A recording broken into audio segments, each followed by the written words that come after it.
Ito ang GMA Regional TV News. Mainit na balita mula sa Luzon, hatid ng GMA Regional TV.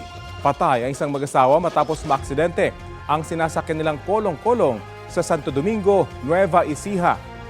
Chris, paano sila nadisgrasya? Rafi, nabangga sila ng isa pang kolong-kolong na minamaneho ng isa umanong lasing na driver.